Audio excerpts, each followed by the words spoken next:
Sir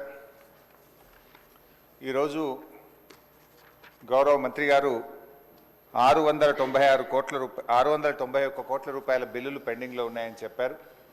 రాష్ట్రంలో మీరు చూస్తే అధ్యక్ష బడా కాంట్రాక్టర్లకు మాత్రం బిల్లులు వస్తున్నాయి. చిన్న కాంట్రాక్టర్లకు ఇప్పుడు ఒక సంవత్సర కాలం నుంచి 691 కోట్ల రూపాయలు ఇవ్వకుండా సర్పంచులను ఎంపీటీసీలను ఈ కాంగ్రెస్ ప్రభుత్వం గోసపుచ్చుకుంటా ఉంది అధ్యక్ష. చివరికి ఆ సర్పంచులు ఎంపీటీసీలు గవర్నర్ గారిని కలిసి మొరబెట్టుకున్నారు, మంత్రుల్ని కలిసి మొరబెట్టుకున్నారు. చలో అసెంబ్లీ కార్యక్రమానికి వస్తే వాళ్ళను అరెస్ట్ చేసి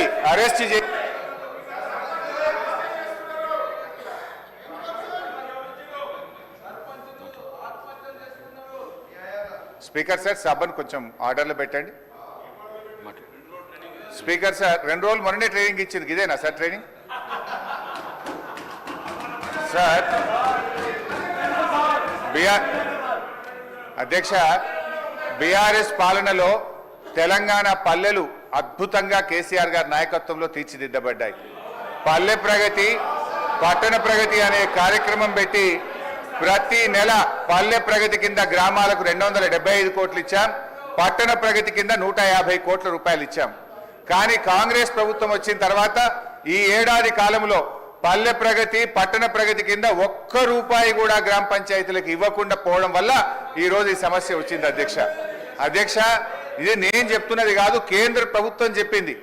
దేశంలో ఉత్తమ గ్రామ పంచాయతీల అవార్డులు ప్రకటిస్తే టాప్ 20 అవార్డ్స్ లో 19 అవార్డులు తెలంగాణ రాష్ట్రానికి వచ్చాయి. 20లో 19 తెలంగాణకు తెచ్చిన ఘనత కేసీఆర్ గారిది, బీఆర్ఎస్ ప్రభుత్వాన్ని. సో ఆ రకంగా పల్లెలు చేశాం. ప్రతి గ్రామ పంచాయతీకి ట్రాక్టరు, ట్యాంకరు, ట్రాలీ, నర్సరీ, వైకుంఠధామము, డంప్ యార్డు పెట్టి తెలంగాణ పల్లెలు దేశానికి ఆదర్శంగా నిలిపిన ఘనత కేసీఆర్ది, బీఆర్ఎస్ పార్టీ. అధ్యక్ష, మేము గౌరవనీయులు మంత్రి గారిని కోరేది ఒక్కటే, ఇవాళ ఈ ప్రభుత్వం వచ్చిన తర్వాత ఎస్ఎఫ్సి నిధులు విడుదల కావట్లేదు.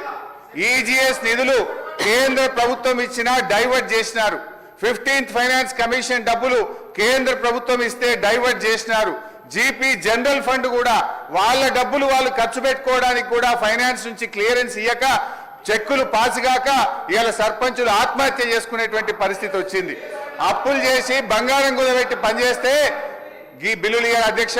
ఒక్క నవంబర్ నెలలో బడా కాంట్రాక్టర్లకు 1200 కోట్లకు పైగా బిల్లులు ఇచ్చారు.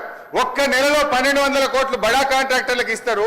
ఈ చిన్న కాంట్రాక్టర్లు 5 లక్షలు 10 లక్షలు చేసిన సర్పంచులు, ఎంపీటీసీలు, జెడ్పీటీసీల మీద ఎందుకు పగబట్టి కక్షతో వాళ్ళని ఇబ్బంది పెడుతున్నారని చెప్పి నేను ఈరోజు ప్రభుత్వాన్ని అడుగుతున్నా అధ్యక్ష. ఈరోజు పరిస్థితి ఏమైంది?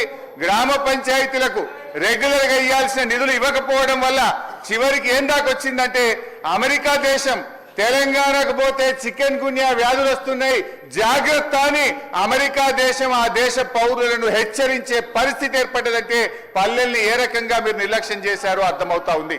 ఇప్పటికైనా ఇప్పుడు అమెరికా తెలంగాణ పోతే చికెన్ గున్యా వస్తుందని ఆ దేశ పౌరులను హెచ్చరించిందంటే ఇది మన రాష్ట్రానికి అవమానం, ఈ దేశానికి కూడా అవమానం. మీ పాలన ఆ రకంగా ఉన్నది. సో దయచేసి మేము కోరేది ఒక్కటే అధ్యక్ష, వీళ్ళు బిల్లులే కాదు అధ్యక్ష, ఎంపీటీసీలు, సర్పంచులు, జెడ్పీటీసీలు దిగిపోయి 9 నెలలు అయింది, ఇంకా వాళ్ళ జీతాలు కూడా పెండింగ్లు ఉన్నాయి. 1వ తారీఖు జీతం ఇస్తామని చెప్తారు. జెడ్పీ చైర్మన్లకు, జెడ్పీటీసీలకు, ఎంపీటీసీలకు దిగిపోయి 9 నెలలైనా 3 నెలల జీతాలు పెండింగ్ ఉన్నాయి అధ్యక్ష. ఆ జీతాలు ఇయరైతే పనిచేసిన దానికి బిల్లులు ఇయరైతే వాళ్ళు మిత్తిలు కట్టలేక, అప్పులు కట్టలేక ఇవాళ చాలా బాధల్లో ఉన్నారు. నేను సూటిగా మంత్రి గారిని అడిగేది ఒక్కటే, దయచేసి త్వరలో ఇస్తాము, తొందరలో ఇస్తాం కాదు అధ్యక్ష, స్పష్టమైన డేట్ చెప్పి గ్రామ పంచాయతీ ఎన్నికలు మీరు పెట్టబోతున్నారు, ఆ లోపు వాళ్ళ బిల్లులన్నీ కూడా క్లియర్ చేయాలని చెప్తా ఉన్నాం. మీ దాంట్లో ఏం చెప్పింది అధ్యక్ష? ఈరోజు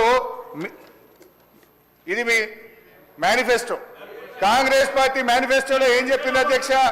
రాజీవ్ గాంధీ గారు తెచ్చిన 73, 74 రాజ్యాంగ సవరణ ప్రకారంగా మీరు గ్రామ పంచాయతీలను బలోపేతం చేస్తామన్నారు, నిధులు విడుదల చేస్తామన్నారు. కానీ మీరు అదేది కూడా చేయకుండా ఇవాళ మోసం చేస్తున్నారు.